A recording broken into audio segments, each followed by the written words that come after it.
have to say, I didn't have a lot to do with this today.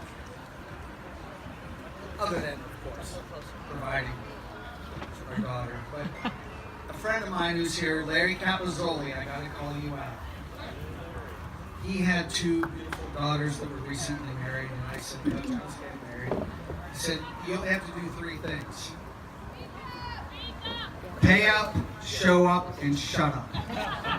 So that was the mantra that I lived by over the last 7 months.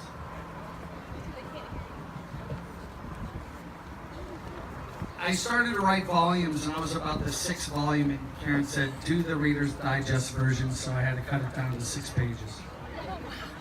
So welcome, and thank you, everybody. Some special guests this evening. Ben Gesford. Ben, birthday recently. Today? Tomorrow? Tomorrow. Okay. Ron Kraushaar. Ron! Wave. Happy birthday. Susan Azzarello. She had a birthday this week. We've been celebrating for a few days. And special thanks to our Marco Island hosts, my father-in-law and mother-in-law, Jim and Linda Hughes. Thank you for everything. For those who could not make it, Pat's grandfather and uncle, several family and friends that couldn't make the trip, and for special loved ones who are no longer with us. Jenna's grandmother, affectionately known as Little Ma, Grandma Annie, which is my grandmother, and our dear friend Joe Calici, he would be here. Yeah. In spirit, they're all with us. That was page 1. And of course, a special thank you for all those who made this trip from all over the country. Literally, sea to shining sea. We have the Hughes family, the entire family from California that came here. No blood relation to Jenna, but family nonetheless. Thank you. New York, New Jersey, Pennsylvania, Tennessee, Florida. And let's not forget and throw in our dear friend from Pittsburgh via Bosnia, Aida Agovic Korna. And a special shout out to Pat's aunts. Wow, what a great evening we had last night. I can't believe you could do that from quite a distance, but we thank you for that. Margaret and Katie. Now a few words about the kids. First, Jenna, your brother, make my life complete. Brian's over there. Right. The best decision I ever made was marrying your mother. And Karen is the rock and the foundation of our family. We love you, Karen.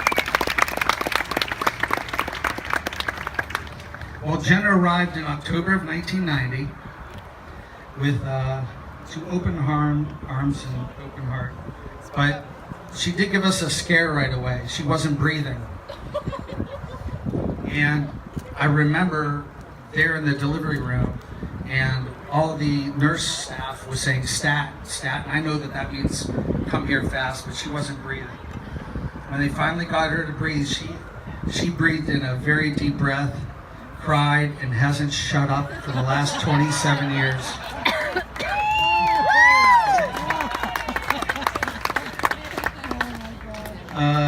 Her childhood was active. She was kind of a tomboy, but a sweet little girl who danced and tumbled and played soccer and softball and played with the boys if she had to, but loved to dress up as well. And I think I'm on the page. She took a stab at music. She tried the piano, and thank God she gave up the violin after a few days. Her high school years, all I'll say about the high school years is that Jenna took 90% of our parenting time. That's all I can say. It was, most of it was worrying about Jenna. But I can say she's a very determined and focused girl, very competitive, and I'm very, very proud of her.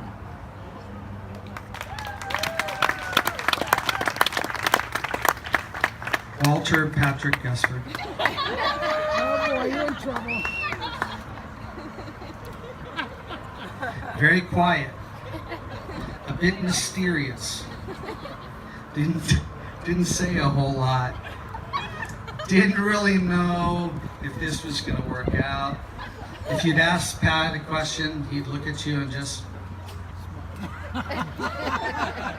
smile. You didn't know if he agreed with you, disagreed with you, or gave a damn what you said. You didn't know. But he will go far in his career. I have no doubt about that. He's a provider.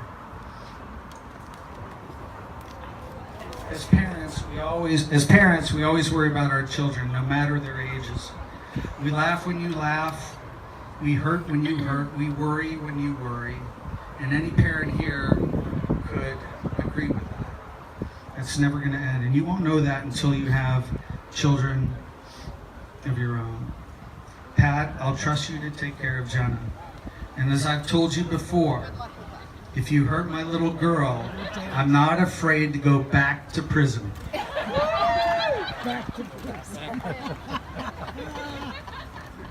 So, I would like to kind of use an analogy of a long-lasting marriage, and that of a classic timepiece, a watch. A watch is elegant. Gentlemen prefer these timepieces. They show character and exude class, and you're proud to wear one. And you should be proud to have each other next to each other as you go into places and meet people and show off your bride and your husband. There's simplicity in its function, but it takes work. You have to work on the watch to make it function. Nothing is set it and forget it, especially today when you have a wristwatch that'll give your heartbeat, how many steps you've taken. But an old classic watch is timeless and it's simple. But you have to take care of it. It can look good on the outside, but you need to take care of the inside, the heart and the soul of the watch. Over time, it tarnishes, the colors fade, but the heart and soul keep it ticking. At this point, I'd like to make a presentation to Patrick.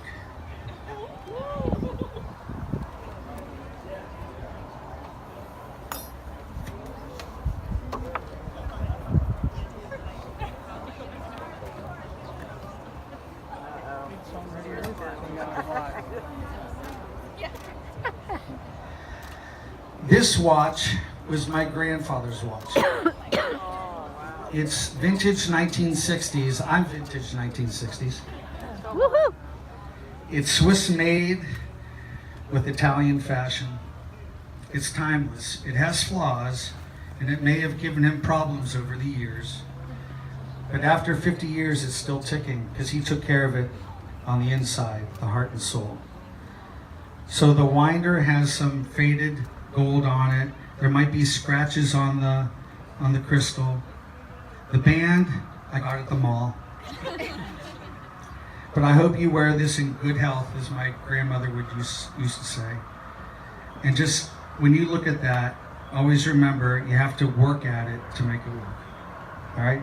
I love you guys, and I'm happy that all of you are here with us. God bless everyone. That's good. Let's come and give you a round of applause, ladies and gentlemen. And now we're going to have a toast by the maid of honor and the best man. So we're going to ask the maid of honor, Lindsay, please.